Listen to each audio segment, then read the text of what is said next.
दर्शक बंधु आज गोटे सुंदर कहानीटी नहीं आसी। कहानीटी शेष पर्यंत निश्चित शुणु। गोटे देश रे पुराना जमानार राजा थिले। से राजा को प्रजा माने बहुत भल पाउथिले, किंतु राजा सबुबे दुखरे रोउथाए। काईकिना तांकर कौनसी पुत्र संतान आ उत्तराधिकारी नथिले। बहुत पूजा पाठ करिले, बहुत दान धर्म मध्य करिले, किंतु राजा को सबुबे असफल मिलुथाए। तांकर संतान हेउ नथाए।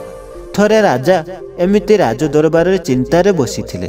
तांकु जणे मंत्री आसी कहिले कि आपण एई तांत्रिक पाखकु जांतु, से आपणकर समस्यार समाधान करिदेबो।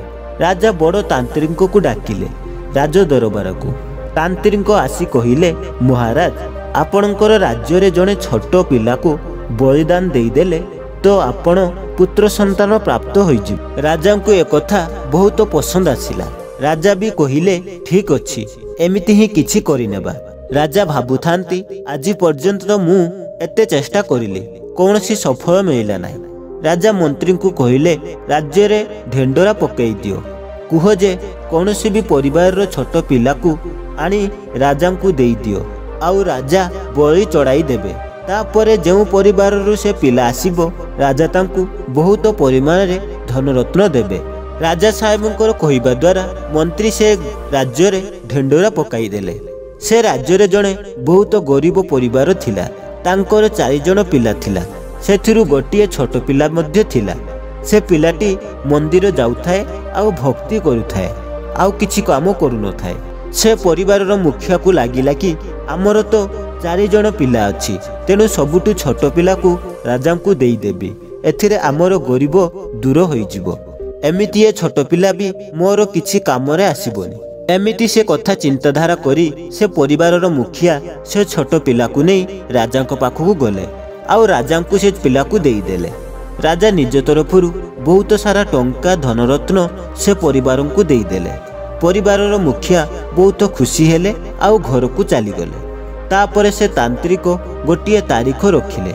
सेई तारीख रे बलि दिया जिवो, आउ से तारीख से दिन भी आसीगला। राजांकर मंत्री माने समस्त प्रकार तैयारी करिदेले। राजांकर अपेक्षा करुथिले राजा आसिले बलिदान दिया जिवो। आउ किछि समय अपेक्षा करिला परे राजा मध्य सेठारे पहुंची गले। राजा से छोट पिला को पचारिले कि तमरो किछि शेष इच्छा अछि कि?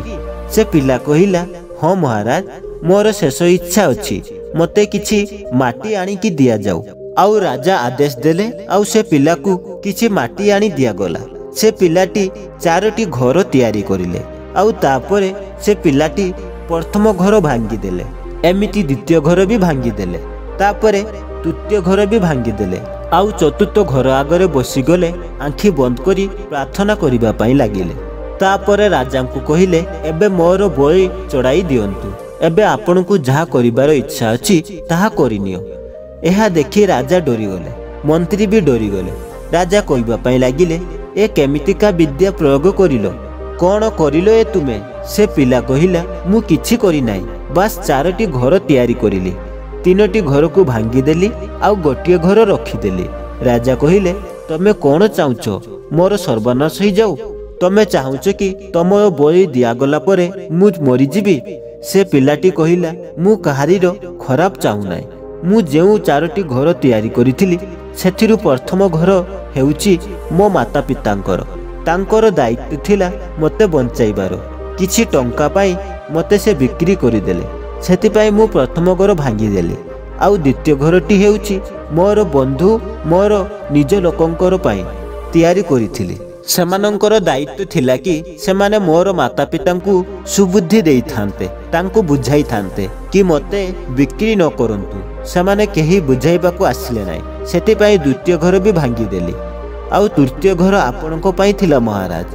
आपणकर सबुटु बड़ कर्तव्य होउची राज्यर प्रजा मानकर रक्षा करिबा, किंतु आपण तो मोर बलि देबा पाई बाहरी छंती, सेतिपाई आपणको मध्य घर भांगी देली।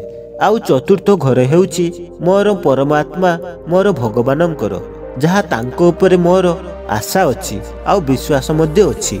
मु प्रार्थना करी कहिली, एबे जा हेबो आपण देखि नेबे, मु आपणको शरण रे अछि। ए कथा पिलांको पाखरु सुनी राजांकर आंखि खुली गला। ରାଜା ତାଙ୍କର ଭୁଲ ବୁଝି ପାରିଥିଲେ। ରାଜା ଅନୁଭବ କରିଲେ କି ଏମିତି ନ ହେଉ, ଏ ପିଲାକୁ ବଳି ଚଢ଼ାଇବା ପରେ ଯଦି ମୋର ସନ୍ତାନ ପ୍ରାପ୍ତ ନ ହୁଏ ତାହେଲେ କ'ଣ କରିବି? ସେ ପିଲାକୁ ବଳି ଚଢ଼ାଇ ବହୁତ ବଡ଼ ପାପ କରିଦେବି।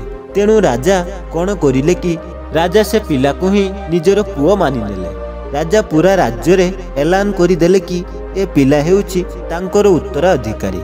ନେକ୍ସଟ ରାଜା ଏହି ପିଲା ହିଁ ହେବ। ତେଣୁ ଦର୍ଶକ ବନ୍ଧୁ, ଏ ଛୋଟ କାହାଣୀ ଆମମାନଙ୍କୁ ବହୁତ ବଡ଼ କଥା ଶିଖାଉଛି। ଯଦି ଆପଣ ଭଗବାନଙ୍କ ଶରଣରେ ଚାଲିଯିବେ, ଭଗବାନ କେବେ ବି ଆପଣଙ୍କର ଅସୁବିଧା ହେବାକୁ ଦେବେ ନାହିଁ। ତେଣୁ ସବୁବେଳେ ଭଗବାନଙ୍କ ଉପରେ ବିଶ୍ୱାସ ରଖନ୍ତୁ। ସେ କେବେ ବି ଆପଣଙ୍କର ଅମଙ୍ଗଳ ହେବାକୁ ଦେବେ ନାହିଁ। ଦର୍ଶକ ବନ୍ଧୁ, ଆଶା କରିବି କାହାଣୀଟି ଆପଣଙ୍କୁ ଭଲ ଲାଗିଥିବ। ଯଦି କାହାଣୀଟି ଆପଣଙ୍କୁ ଭଲ ଲାଗିଥିବ ତାହେଲେ କାହାଣୀଟିକୁ ବହୁତ ମାତ୍ରାରେ ସେୟାର କରନ୍ତୁ। ଆଉ ପ୍ରଥମ ଥର ପାଇଁ ମୋ ଚ୍ୟାନେଲରେ ଭିଜିଟ୍ କରିଥିଲେ ଚ୍ୟାନେଲଟିକୁ ସବସ୍କ୍ରାଇବ୍ କରିନିଅନ୍ତୁ। ଏମିତି ସୁନ୍ଦର ସୁନ୍ଦର କାହାଣୀ ଏହି ଚ୍ୟାନେଲରେ ଶୁଣିବା ପାଇଁ ପାଇବେ।